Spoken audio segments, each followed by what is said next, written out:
Welcome back to Sports Talk is McKinney. Again, this is an event tonight, a momentous occasion in Sports Talk is McKinney history, as we have the one and only Don Sharp here. And right before our producer had to send us to break a little while ago, we were discussing the Arkansas State Red Wolves, their history. And, so that brings up a question I have right here. Arkansas State University, they've had a really good football team for a couple of years now. University of Arkansas Razorbacks, been up and down.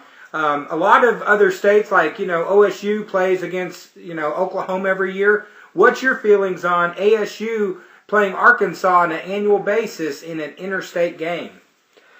Well, Mike, I'm not so crazy about the idea that I think it should be legislation that's been brought up in our state capitol before by legislators and whether or not we should have a law passed in the state to require Arkansas State and the University of Arkansas to play in football. And I think they've got better things to do down at the Capitol than to pass laws like that. And I'm glad that they've not done that. But I think if Arkansas is ever going to really call itself a true football state, I think it really needs to step up and show that it can support such a rivalry game like that. You're right. Oklahoma and OSU is, Oklahoma has more people than Arkansas, but not that many more. Mississippi has a few more people than Arkansas, but not that many more. And they support Mississippi State and Ole Miss, both two SEC schools. If you look down in Louisiana, LSU plays Louisiana Lafayette. They play Louisiana Monroe. They're not afraid to play those teams, and LSU, usually whips up on them pretty good. But there's always that chance that someday it may not happen, and what a great day that'll be for those lesser profile programs like Louisiana Lafayette or Louisiana Monroe. And just look back at this last football season. Arkansas State went to Toledo and lost. They didn't get any additional compensation for going up there. Toledo's coming to Arkansas State this fall, so it's just a swap out of home and home. But ASU went up there and lost. Arkansas paid the same team, Toledo, over $1 million to come here and beat Arkansas. Okay, if Arkansas and Arkansas State had played that game, had played each other instead of Toledo, Arkansas could have paid Arkansas State $500,000. Would have probably beaten Arkansas State. Might not have, but would have probably. But it would have been a good game, I think. And one of our Arkansas teams would have had one less loss on their record. Whichever team won that game would have had a better record than the end of the season with. So when you look at it from that perspective, why not? Arkansas lost to Louisiana Monroe a few years ago, and the Arkansas fans, it was like it was the end of the world to them. Well, what's the difference in losing to a Sun Belt team from Louisiana and paying them big money and possibly running the risk of losing to a Sun Belt team from Arkansas? Just doesn't make any sense to me. The argument that it will kill the U of A's program, come on. Is the UA program, it's not that weak. It's had some down years, but if it can't survive losing 1 out of 10 games to Arkansas State, then it's not it's not an SEC caliber program anyway. No, I agree completely. If, like you say, Arkansas State beats Arkansas 1 out of every 10 years, I don't see a flock of in-state recruits just, going to Jonesboro instead of Fayetteville. Fayetteville's still going to get theirs, and Jonesboro can get theirs, and I agree completely with you. Well, if you're a 4 or 5-star athlete, would you rather play in the SEC or the Sun Belt? Well, of course you'd rather play in the SEC. So Arkansas should still be able to get those type of recruits. This of course goes all the way back to Frank Broyles. And, yes. And I don't think this is something like you alluded to earlier that our state government should get involved in. There are many more big fish to fry than football. But, I have to agree with you. All right, I want to go take a drop down from college to high school and ask you this question. and this will probably be a hard one for you. What is, through your 40 plus years in education, can you think of the most memorable game, the best game, the worst game, whatever game sticks out to you more than any other, or are there just a handful of them, and if there are, what are some of them?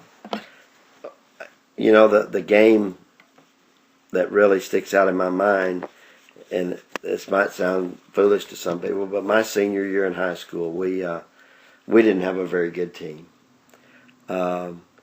We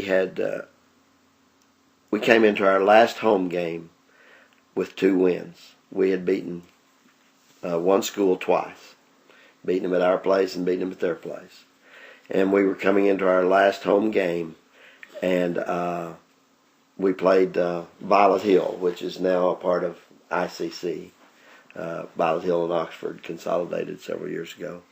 But we played Violet Hill, our last home game, and again, my senior year. And we talked about it that afternoon in the locker room before we left, before we got dressed and after practice. We had played Violet Hill earlier at their place and had lost to them, but we really thought we could beat them. We could win that last home game, and it came down to a lot of fouling at the end of the game.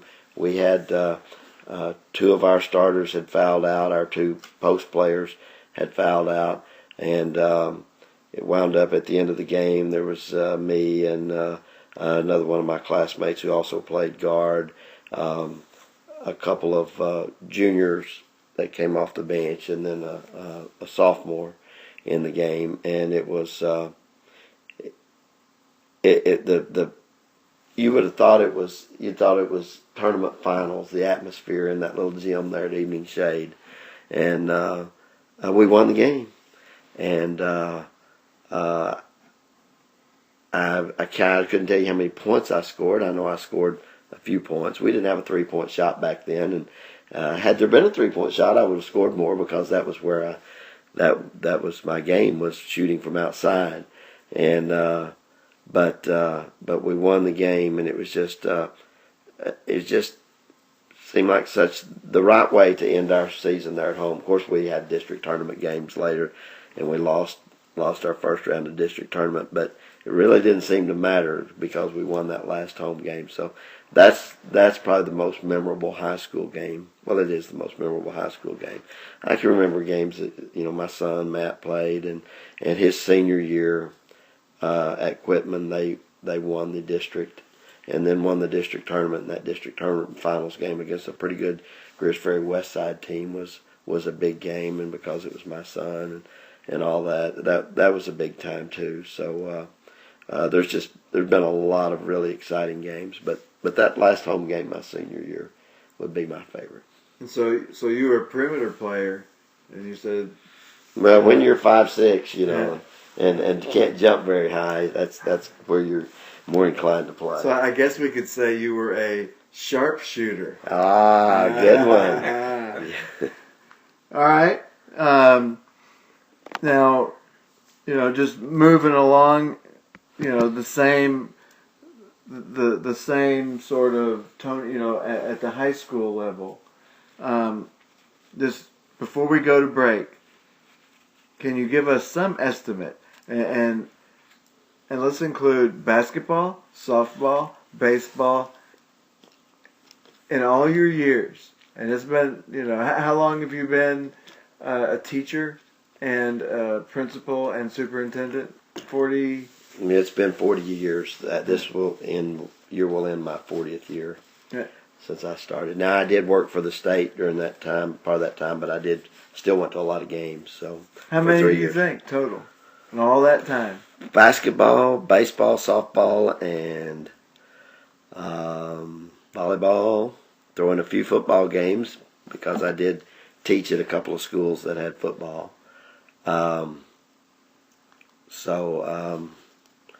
Oh, I don't know. Somewhere, I would guess somewhere between 4,000 and 5,000 games. If you count the nights that there were multiple games, because most nights basketball there's multiple games. You go to a game and there's either 3 or 4 games that night, or you go to a tournament and you sit there and may watch 3 or 4 games at a tournament. I would say between 4,000 and 5,000 games, but I don't really have any way of knowing that. That's just kind of a figuring an average in my head. You take a year like this year, I probably saw 100 games, counting basketball, volleyball, baseball, and softball, close to it. So you multiply that times 40, it'll get you up there. Yeah, and we always know. We know one thing when we go to a Cotter basketball game. Yeah, Mr. Sharp's going to be in the stands, and out of this 4,000 or 5,000 games, we got a lot more questions to ask about it. Our producer again is telling us go to break. We have more questions about that. We've even had a couple questions come in online that we want to ask Mr. Sharp about. So we'll be right back here on Sports Talk is McKimmie. Help the skelter in the summer swell.